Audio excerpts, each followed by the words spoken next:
Welcome back.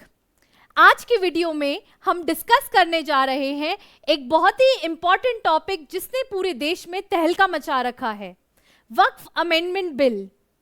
आज की video में सिर्फ और सिर्फ 5 मेजर चीजों को हमने डिस्कस करना है और उसके बाद आपने अपनी सूझबूझ से ये सोचना है कि ये चेंजेस जो आए हैं ये कितने सही हैं और कितने गलत हैं। 5 चीजों पे आपने फोकस करना है, वो देखते हैं क्या क्या है। पहला कि एक वक्फ होता क्या है। दूसरा, ये मैटर एक रिलीजियस इशू है या फिर एक पॉलिटिकल इशू है। क्या एक नॉन मुस्लिम डोनेट कर सकता है अपनी वक्फ प्रॉपर्टी को या नहीं। क्या वक्फ प्रॉपर्टी को डोनेट या फिर एक्वायर किया जा सकता है। और लास्ट, डॉटर्स के क्या राइट हैं वक्फ से रिलेटेड। वक्फ होता क्या है? Permanent dedication of property in a religious form और for a charitable purpose in the name of god is known as a waqf. कहने का मतलब है किसी भी रिलीजियस पर्पस के लिए या फिर चैरिटेबल पर्पस के लिए हम परमानेंट डोनेशन ऑफ प्रॉपर्टी कर दें इन the name of God, that is known as a Waqf property. जो पर्सन अपनी प्रॉपर्टी को डोनेट करता है उसको बोला जाता है एक वाकिफ। और जैसे कि मैंने आपको बताया ये परमानेंट डोनेशन होता है, तो तभी इसके लिए एक फेमस सेइंग है, once a waqf always a waqf. और ये भगवान के नाम पे करा जाता है इन द रिलीजियस फॉर्म और in the charitable form. Next, जैसे कि हमने ये पढ़ा, once the property becomes a waqf, ये डायरेक्टली ट्रांसफर हो जाती है वक्फ बोर्ड के पास। अब वक्फ बोर्ड के पास जब ये प्रॉपर्टी चली जाती है तो क्या होता है, वक्फ बोर्ड ये डिसाइड करता है कि ये प्रॉपर्टी किस चीज के लिए यूज होगी।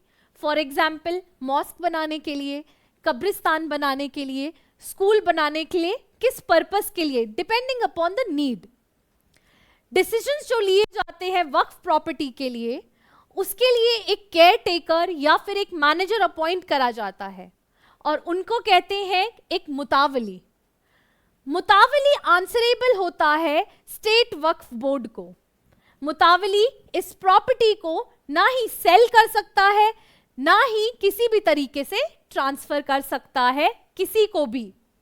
और मुतावली का ये काम होता है कि इस प्रॉपर्टी से इनकम जनरेट करी जाए, जो कि अगेन यूज हो सके किस पर्पस के लिए, रिलीजियस पर्पस के लिए या फिर चैरिटेबल पर्पस के लिए।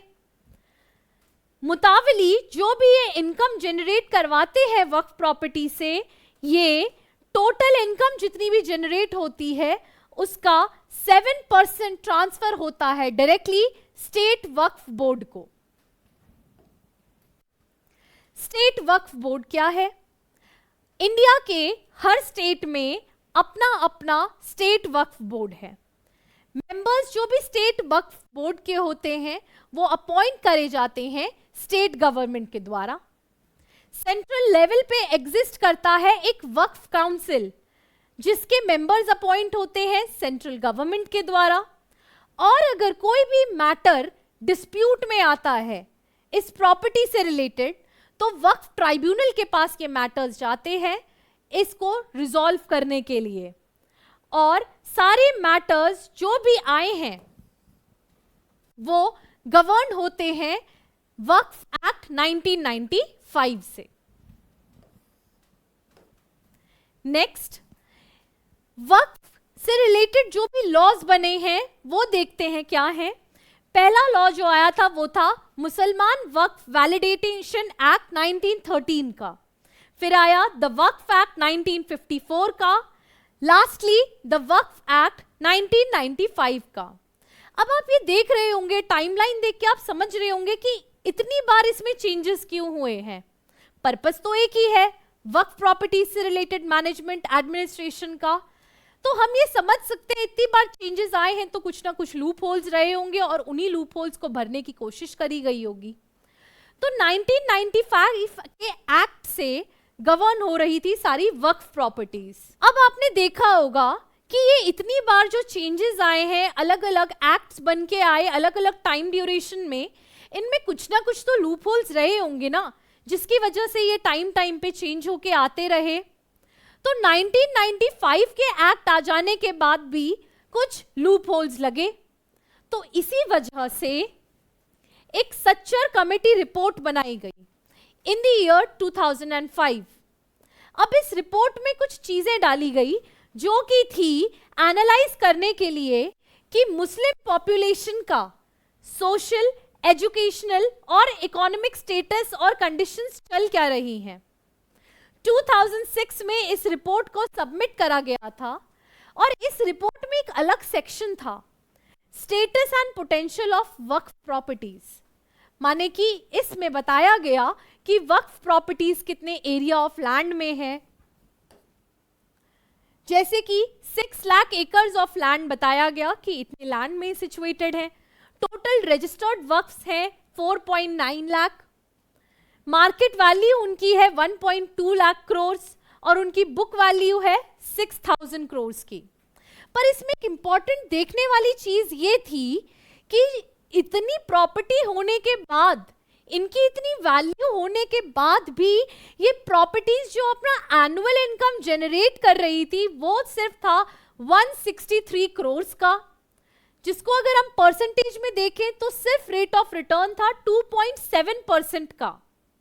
तो इसी चीज के बारे में कहा गया कि 163 करोड़ के रिटर्न को अगर हम सही तरीके से इस्तेमाल करें तो वो पोटेंशियल रखता है कि रेट ऑफ रिटर्न हमें मिल सकता है ₹1200 करोड़ तक का रिटर्न मिल सकता है।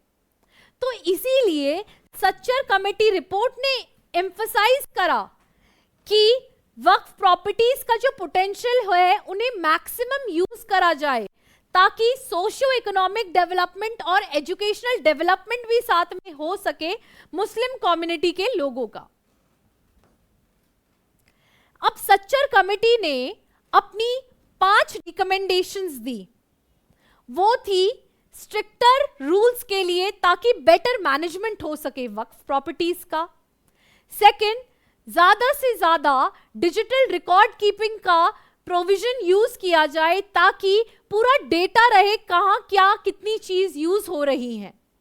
नेक्स्ट, वक्फ ट्राइब्यूनल्स की पार्ट्स के बारे में बात करा गया इस रिपोर्ट में। विमेन रिप्रेजेंटेशन के बारे में बात करी, वक्फ प्रॉपर्टी का टाइम टाइम पे सर्वे होना चाहिए उसके बारे में बात करी, और नॉन मुस्लिम प्रोफेशनल्स के अपॉइंटमेंट के बारे में भी बात करी ताकि ज्यादा अच्छा मैनेजमेंट और एडमिनिस्ट्रेशन हो सके। और इन रिकमेंडेशंस के बेसिस पे वक्फ अमेंडमेंट बिल जो था वो भी 2013 में लेके आया गया और इसको इवन पास भी कर दिया गया था। अब जैसे कि हमने ये अलग अलग एक्ट्स देखे 1954 के, 1995 का और अब तो 2013 का भी एक्ट आ गया था जो कि पास हो गया था, पर तभी भी कुछ लैक्यूनास थे जिसकी वजह से 8 अगस्त 2024 को वक्फ अमेंडमेंट बिल लेके आया गया और साथ ही साथ मुसलमान वक्फ रिपील बिल 2024 को इंट्रोड्यूस करा गया। अब ये जो बिल इंट्रोड्यूस करे गए थे लोकसभा में, ये 2 पर्पस के लिए इंट्रोड्यूस करे गए थे, 3 पर्पस के लिए, सॉरी। क्लियर रूल्स बनाए जाएं ताकि वक्फ के, दूसरा स्मूदर फंक्शनिंग हो सके स्टेट वक्फ बोर्ड्स की, बेटर मैनेजमेंट और डेवलपमेंट हो सके वक्फ प्रॉपर्टीज का। पर इसका बिल को काफी क्रिटिसिज्म मिले जिसकी वजह से इन दोनों बिल्स को फर्दर रेफर करा गया था जॉइंट पार्लियामेंट्री कमेटी को। अब आगे क्या हुआ जब ये मैटर जॉइंट पार्लियामेंट्री कमेटी के पास गया? जॉइंट पार्लियामेंट्री कमेटी ने एक मीटिंग कंडक्ट कराई और अलग अलग लोगों के ओपिनियंस लिए, मतलब पब्लिक ओपिनियंस लिए, एक्सपर्ट्स के ओपिनियन लिए, स्टेक होल्डर्स के ओपिनियन लिए और अलग अलग ऑर्गेनाइजेशंस के भी ओपिनियन लिए, और इन सारे ओपिनियंस को इकट्ठा करके 25 रिकमेंडेशंस आई इस बिल से रिलेटेड। ये 25 रिकमेंडेशंस को इंट्रोड्यूस करा गया था वक्फ अमेंडमेंट बिल में। यहाँ पे एक इंपॉर्टेंट चीज नोट करने वाली ये भी है कि इस बिल का नाम था उम्मीद bill, unified Waqf management empowerment efficiency and development bill. 30 जनवरी 2025 को जॉइंट पार्लियामेंट्री कमेटी ने अपनी रिपोर्ट सबमिट करी इन 25 रिकमेंडेशंस को लेके, और इस बिल को इंट्रोड्यूस करा गया लोकसभा में, राज्यसभा में भी, और ये दोनों जगह से पास हुआ। पर इस वक्फ के जो इस एक्ट में जो भी चेंजेस करे गए हैं, इनको क्रिटिसाइज करा गया है 3 कारणों की वजह से, ये कहते हुए कि ये जो बिल आ रहा है ये काफी कंट्रोवर्शियल है, ये आर्बिट्ररी है और ये काफी प्रॉब्लम्स क्रिएट करेगा। और मैंने आपको यही बताया कि इस वीडियो के एंड में जिन 5 चीजों को लेके हम डिस्कस करने वाले हैं, तो ये आपने देखना है कि क्या ये सच में 3 फुलफिल करता है कंडीशंस को या नहीं, कि ये एक्ट सच में जो पास हो चुका है, क्या ये सच में कंट्रोवर्शियल, आर्बिट्ररी और प्रॉब्लमैटिक है या नहीं, और अगर है तो किस हद तक, अगर नहीं है तो किस हद तक। पहली कंट्रोवर्सी आती है dedication of property as non Muslim. पहले तक earlier the property could be dedicated by a non-Hindu also to the वक्फ, मतलब कि कोई भी हिंदू, जैन, सिख अपनी प्रॉपर्टी का परमानेंट डेडिकेशन कर सकता था वक्फ के लिए। पर अब ये एक्ट कहता है कि सिर्फ और सिर्फ वो ही लोग permanent dedication of property in the name of God कर सकते हैं जिन लोगों ने इस्लाम को कबूल कर रखा है पिछले 5 सालों से मिनिमम। सिर्फ और सिर्फ उन्हीं पर्सन्स के पास ये राइट है कि वो अपनी प्रॉपर्टी को डोनेट कर सकते हैं इन the name of Waqf. Next controversy हम देखते हैं जो कि है वक्फ बाय यूजर। तो जैसे इनिशियली हमने इस वीडियो में देखा था कि 3 इंपॉर्टेंट चीजें होती हैं कोई भी प्रॉपर्टी को वक्फ प्रॉपर्टी कहलाने के लिए, वो है डेडिकेशन ऑफ प्रॉपर्टी, रिलीजियस और चैरिटेबल पर्पस के लिए, इन द नेम ऑफ गॉड। तो प्रॉब्लम अराइज करती है पहले प्रोविजन से, डेडिकेशन ऑफ प्रॉपर्टी से। पहले तक ऐसा होता था कि अगर वक्फ बोर्ड किसी प्रॉपर्टी को वक्फ प्रॉपर्टी कह देता था तो वो मान ली जाती थी कि वो वक्फ प्रॉपर्टी है on the basis of usage. But जब अगर एक नॉर्मल पर्सन कोई प्रॉपर्टी के खरीद बेच करने जाता है तो वो रिटन फॉर्म में होती है, रजिस्टर्ड होती है, एक प्रॉपर सेल डीड कराई जाती है। पर वक्फ के केसेस में ऐसा कुछ भी नहीं है। बहुत सी बारी में on the basis of usage ही किसी प्रॉपर्टी को वक्फ प्रॉपर्टी मान लिया जाता था। इससे रिलेटेड 2 लैंडमार्क जजमेंट्स भी हैं, सैयद मोहम्मद साली लबाई वर्सेस मोहम्मद हनीफा, और ज्ञानवापी केस तो बहुत फेमस केस है ही। Because of the existence of the mosque in that property it is a waqf property and could not be taken back. Gyanvapi case में ये कहा गया था।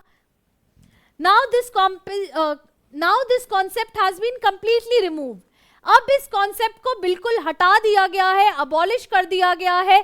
सिर्फ ये कह देना कि कोई भी प्रॉपर्टी है waqf property on the basis of usage, ऐसा नहीं होगा। ऑफिशियल डिक्लेरेशन उस प्रॉपर्टी का करवाना पड़ेगा, तभी सिर्फ एक प्रॉपर्टी को वक्फ प्रॉपर्टी कहा जाएगा। नेक्स्ट कंट्रोवर्सी है गवर्नमेंट लैंड अमेंडमेंट। कोई भी गवर्नमेंट प्रॉपर्टी जिसका भी कोई ऑफिशियल रिकॉर्ड नहीं है ये प्रूव करने के लिए कि कोई वक्फ प्रॉपर्टी है, या फिर वक्फ प्रॉपर्टी अगर क्लेम करती है कि कोई भी गवर्नमेंट प्रॉपर्टी उनके नाम पे है, it will cease to be a waqf. Government property अगर सिर्फ क्लेम करी जा रही है वक्फ के द्वारा कि ये वक्फ प्रॉपर्टी है तो ऐसा नहीं माना जाएगा अब, जो कि पहले तक माना जाता था। अब डिस्ट्रिक्ट कलेक्टर को ये पावर दी गई है जो कि वो वेरीफाई करेंगे उसकी ओनरशिप प्रॉपर्टी की। इन नो केस अगर ऐसा हो जाए कि कोई ऑफिशियल रिकॉर्ड नहीं मिल पा रहे हैं और ये दिखता है ऑन द बेसिस एविडेंस कि ये गवर्नमेंट की प्रॉपर्टी है, गवर्नमेंट के पास ओनरशिप का राइट है इसको लेके, तो रेवेन्यू रिकॉर्ड्स में ये चेंजेस कर दिए जाएंगे और वो गवर्नमेंट की प्रॉपर्टी मान ली जाएगी और उस प्रॉपर्टी का वक्फ लिस्ट से नाम हटा दिया जाएगा, वक्फ प्रॉपर्टी की लिस्ट से उस प्रॉपर्टी का नाम हटा दिया जाएगा। नेक्स्ट कंट्रोवर्सी है सर्वे। ये डिसाइड कौन करता है कि कौन सी प्रॉपर्टी एक वक्फ प्रॉपर्टी है किसी स्टेट में? तो हर स्टेट में एक सर्वे कमिश्नर को अपॉइंट करा जाता है इस पर्पस के लिए, और स्टेट गवर्नमेंट ही इसके एक्सपेंसेस को भी बेयर करती है। और जब सारी फॉर्मेलिटीज पूरी हो जाती हैं तो स्टेट गवर्नमेंट पब्लिश करती है एक ऑफिशियल गजेट जिसमें लिस्ट ऑफ वक्फ प्रॉपर्टीज को, लिस्ट ऑफ गवर्नमेंट प्रॉपर्टीज को वक्फ प्रॉपर्टी डिक्लेयर कर दिया जाता था। अब क्या हो गया है कि सर्वे करा जाएगा एक डिस्ट्रिक्ट कलेक्टर के द्वारा, जो कि देखेगा कि बेटर मैनेजमेंट, डिस्प्यूट रेजोल्यूशन हो रहा है या नहीं हो रहा है। अगर कोई भी वक्फ प्रॉपर्टी या फिर कोई भी और पर्सन या पार्टी इस डिसीजन से खुश नहीं होती है जो डिस्ट्रिक्ट कलेक्टर का आता है, या वो अगर अनहैप्पी है, डिसएग्री कर रही है, तो ये डिसीजन जाता है वक्फ ट्राइब्यूनल के पास अपील के लिए। अब अगर कोई पर्सन वक्फ ट्राइब्यूनल के डिसीजन से भी खुश नहीं है, एग्री नहीं है, तो वो फर्दर अपील जा सकती है हाई कोर्ट के पास, बट अपील फाइल करी जानी चाहिए ट्राइब्यूनल के डिसीजन के आने के 90 डेज के अंदर अंदर। नेक्स्ट कंट्रोवर्सी का इशू है ट्राइब्यूनल। अब अगर आप देखें कि अगर कोई भी मैटर आता है तो वो क्या होता है, प्रॉपर्टी के डिस्प्यूट से रिलेटेड। प्रॉपर्टी डिस्प्यूट है तो वो सिविल कोर्ट या रेवेन्यू कोर्ट में जाता है, पर अगर वक्फ प्रॉपर्टी का अगर कोई डिस्प्यूट होता था तो वो सिर्फ वक्फ ट्राइब्यूनल के पास जाता था, और वक्फ ट्राइब्यूनल का डिसीजन फुल एंड फाइनल माना जाता था, कोई अपील भी नहीं करी जा सकती थी। अब क्या कर दिया जाएगा इस नए एक्ट के आ जाने से? In a dispute relating to a waqf property they were dealt with the waqf tribunal only. Decision जो होते थे वो फुल एंड फाइनल माने जाते थे। पर अब क्या होगा, एक सर्वे करा जाएगा थ्रू द डिस्ट्रिक्ट कलेक्टर, और ये कैसे प्रोसीजर फॉलो होगा? तो अगर वक्फ ट्राइब्यूनल का कोई डिसीजन आया है और डिस्प्यूट अराइज होता है किसी लीगल मैटर को लेके, या कोई कॉन्स्टिट्यूशनल मैटर, या फिर कोई टेक्निकल एरर लगता है, तो 90 डेज के अंदर आप क्या करेंगे, अपील डालेंगे अपनी, और उसको हाई कोर्ट में फर्दर पास करवा सकते हैं। टाइम पीरियड लिमिटेशन को लेके बात करते हैं। अब लॉ स्टूडेंट्स को पता ही होगा लिमिटेशन एक्ट के बारे में क्या होती है। 12 इयर्स के अंदर कोई भी पर्सन अपनी प्रॉपर्टी का पोजेशन क्लेम कर सकता है, और गवर्नमेंट किसी भी प्रॉपर्टी के लिए अपना पोजेशन क्लेम कर सकती है 30 डेज के अंदर। पर लिमिटेशन एक्ट में वक्फ प्रॉपर्टीज का एक्सेप्शन बना रखा था कि वहां पे सिर्फ और सिर्फ 1 ईयर के अंदर अपनी प्रॉपर्टी का, या कोई भी अगर उस प्रॉपर्टी से रिलेटेड पोजेशन क्लेम करना चाहता है तो 1 ईयर का ही टाइम पीरियड दिया जाता था। और जब वो लिस्ट पब्लिश करी जाती है कि ये प्रॉपर्टीज वक्फ प्रॉपर्टी हैं, तो 1 साल के अंदर अंदर पोजेशन अगर कोई क्लेम करना चाहता है तो वो कर सकता था। पर अब इस प्रोविजन को रिमूव कर दिया गया है। लिमिटेशन एक्ट अप्लाई करेगा वक्फ बोर्ड पे भी और उनकी प्रॉपर्टीज पे भी होल ऑफ इंडिया में। अगर जब तक कि कोई डिस्प्यूट है कि कोई प्रॉपर्टी गवर्नमेंट प्रॉपर्टी है या वक्फ प्रॉपर्टी है, तो until the case is decided, it is treated as a government property. Next controversy है वक्फ अलल औलाद, जो कि कहता है इनहेरिटेंस के राइट्स के बारे में। वक्फ को क्रिएट करने के लिए एक और कॉन्सेप्ट है जो कि है वक्फ अलल औलाद। एक पर्सन के पास राइट है जिस दिन उसकी family line of succession and होती है और कोई लीगल एयर एग्जिस्ट नहीं करता है, तो वो ऑटोमेटिकली प्रॉपर्टी वक्फ के लिए क्रिएट हो जाती है। अमेंडमेंट से पहले सिर्फ और सिर्फ मेल लीगल एयर्स के पास ये राइट था। विमेन मैरिड विमेन और डॉटर्स एक्सक्लूडेड थे। इस नए अमेंडमेंट के आ जाने से डॉटर्स भी इक्वली अपना राइट क्लेम कर सकती हैं इनहेरिटेंस को लेके और अपना शेयर ऑफ प्रॉपर्टी।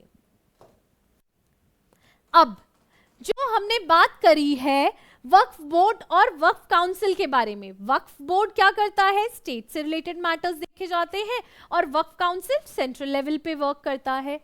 तो पहले सारे मुस्लिम मेंबर्स वक्फ बोर्ड का पार्ट होते थे। अब क्या है, 2/11 मेंबर्स क्या होंगे, नॉन मुस्लिम मेंबर्स होंगे। सेम वक्फ काउंसिल में सेंट्रल लेवल पे काउंसिल में जितने भी मेंबर्स होते थे वो सारे के सारे मुस्लिम मेंबर्स होते थे, पर अब वक्फ काउंसिल में 22 मेंबर्स में से 2 मेंबर्स कौन से होंगे, नॉन मुस्लिम मेंबर्स भी हो सकते हैं। 2 मुस्लिम मेंबर्स विमेन होंगी वक्फ बोर्ड में, सेम 2 मुस्लिम मेंबर्स विमेन होंगी वक्फ काउंसिल में भी। अर्लियर नॉन मुस्लिम मेंबर्स को स्ट्रिक्टली क्या कर रखा था, रिस्ट्रिक्ट कर रखा था इन मैटर्स में आने के लिए, पर अब वो एडमिनिस्ट्रेशन से रिलेटेड मैटर्स में, चैरिटी रिलेटेड मैटर्स में क्या कर सकते हैं, इंटरवीन कर सकते हैं। Same applies for the waqf council as well. Waqf tribunal में अगर हम देखें, वक्फ ट्राइब्यूनल में पहले एक मुस्लिम लॉ एक्सपर्ट होता था, पर आज की डे और जो जिसकी पोजीशन होती थी एक एडिशनल डिस्ट्रिक्ट मैजिस्ट्रेट की या फिर एक डिस्ट्रिक्ट सेशन जज या सिविल जज होता था क्लास 1 डिवीजन का, पर आज की डेट में एक कोई भी करंट डिस्ट्रिक्ट कोर्ट जज या फिर फॉर्मर डिस्ट्रिक्ट कोर्ट जज क्या है, अपॉइंट करा जा सकता है उसके चेयरमैन के लिए।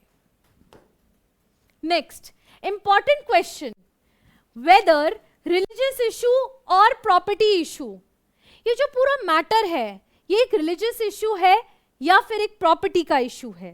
तो अगर हम देखें तो ये काम किसका है, वक्फ प्रॉपर्टी से रिलेटेड, स्टेट वक्फ बोर्ड का, उसके एडमिनिस्ट्रेशन और मैनेजमेंट को लेके, और वक्फ काउंसिल का। और वक्फ प्रॉपर्टी सही तरीके से काम कर रही है, एफिशिएंटली काम कर रही है या नहीं, तो ये एक रिलीजियस इशू है अगर देखें। पर यहाँ पे इस नए एक्ट के आ जाने से ये इसके रजिस्ट्रेशन के बारे में बात करता है कि प्रॉपर तरीके से होगा, डिस्ट्रिक्ट कलेक्टर पूरे एविडेंस इकट्ठा करेगा, प्रॉपर सर्वे करेगा, तो हम ये कह सकते हैं कि ये एक रिलीजियस इशू नहीं है, ये एक प्रॉपर्टी इशू है। तो काफी क्लैशेस हो रहे हैं कि हमारे रिलीजियस राइट्स पे आ रहे हैं, कोई कह रहा है हमारी प्रॉपर्टी का राइट है, हम कुछ भी इसमें एक्सरसाइज कर सकते हैं। दूसरी चीज, क्यों ऐसा कहा जा रहा है कि गवर्नमेंट हमारे पर्सनल लॉज जो हैं उसमें इंटरवीन कर रहा है, कि ऐसा क्यों हो रहा है कि सिर्फ मुस्लिम की प्रॉपर्टीज में गवर्नमेंट अपना इंटरवेंशन कर रहा है आके, वक्फ प्रॉपर्टीज में ही क्यों हो रहा है मुस्लिम्स की, बाकी रिलीजन्स में क्यों नहीं हो रहा है। तो एक डिफरेंशिएशन देखते हैं बाकी रिलीजन्स में और मुस्लिम रिलीजन में प्रॉपर्टी के गवर्नेंस को लेके। पहला तो मैंने आपको ऐसे ही बता दिया पिछली स्लाइड्स में कि लिमिटेशन एक्ट पहले सिर्फ और सिर्फ वक्फ प्रॉपर्टी पे अप्लाई नहीं होता था और सब पे अप्लाई होता था। तो हमको इससे पता चलता है कि पहले काफी लीनियंसी थी वक्फ प्रॉपर्टीज को लेके, और अब ये कहा जा रहा है जैसे बाकी प्रॉपर्टी रिलीजियस एंडाउमेंट्स गवर्न होते हैं लिमिटेशन एक्ट से, वैसे ही वक्फ प्रॉपर्टीज को भी गवर्न होना चाहिए लिमिटेशन एक्ट से। दूसरा, इसका मैनेजमेंट जो वक्फ प्रॉपर्टीज का है वो किया जाता है स्टेट वक्फ बोर्ड से और वक्फ काउंसिल से, और अर्लियर ये सिर्फ मुस्लिम मेंबर्स से गवर्न होते थे, पर बाकी रिलीजन्स में तो ऐसा कुछ नहीं था, स्टेट गवर्नमेंट द्वारा सारा गवर्नेंस होता था बाकी रिलीजियस प्रॉपर्टीज का। मतलब कि गवर्नमेंट पूरा इंटरवेंशन रखती थी, किसी के पास कोई डिस्क्रिशन नहीं था। पर अगर हम मुस्लिम प्रॉपर्टीज के, वक्फ प्रॉपर्टीज के बारे में बात करें तो वहां पे तो सारे मुस्लिम्स अपने अकॉर्डिंगली चला रहे थे। दूसरा, डिस्प्यूट रेजोल्यूशन, अगर कोई भी रिलीजियस प्रॉपर्टी से रिलेटेड डिस्प्यूट होता था तो वो सिविल कोर्ट्स और हाई कोर्ट्स में जाता है, पर वक्फ ट्राइब्यूनल के केस में क्या है कि जितने भी वक्फ के डिस्प्यूट्स होंगे वो ट्राइब्यूनल में जाते थे और उनके डिसीजन फुल एंड फाइनल होते थे। तो आप देख रहे हैं कैसे ये जो मैटर बनाया जा रहा है कि ये तो इंटरवेंशन कर रहे हैं, बाकी चीजों में क्यों नहीं है, ये डिस्क्रिमिनेशन हमारे साथ ही क्यों हो रहा है। आप देखिए कैसे सेंटर बाकी रिलीजन्स को लेके अपने आप गवर्नेंस कर रहे हैं। वहां तो किसी को कोई डिस्क्रिशन, किसी पर्टिकुलर सेक्ट ऑफ लोगों को डिस्क्रिशन नहीं दिया है मैटर्स को, डिस्प्यूट्स को रिजॉल्व करने के लिए। वहां तो गवर्नमेंट या फिर जजेस या फिर जुडिशरी देख रही है पूरे मैटर को। नेक्स्ट, रिस्ट्रिक्शंस लगे हैं ट्रांसफर पे बाकी रिलीजन्स में, पर यहां पे कहा गया है once a waqf always a waqf. Limitation act मैंने जैसे आपको पहले ही बता दिया गया है, सारी रिलीजियस प्रॉपर्टीज पे अप्लाई करता है, और इंडिया में लिमिटेशन एक्ट जो है वक्फ प्रॉपर्टीज में अप्लाई नहीं होता था। 1 ईयर का टाइम पीरियड दिया जाता था कि कोई उसमें क्लेम कर लेता था कि ओनरशिप अगर किसी ने करी तो वेल एंड गुड, नहीं करी तो on the basis of usage यही माना जाता था कि कोई भी प्रॉपर्टी वक्फ प्रॉपर्टी है। तो अब जब मैंने ये 5 जो कंट्रोवर्शियल इश्यूज हैं इसको आपको पूरा डिटेल में बता दिया है, तो आप on the basis of your analysis बताइए कि क्या ये सच में मुस्लिम कम्युनिटी के लोगों को नेगेटिव इफेक्ट दे रहा है या फिर ये एक ग्रोथ की तरफ लेके जा रहा है। अगर आपको हमारी वीडियो पसंद आई हो तो हमारे वीडियो को लाइक करें, चैनल को सब्सक्राइब करें और ज्यादा से ज्यादा लोगों में शेयर करें। Thank you.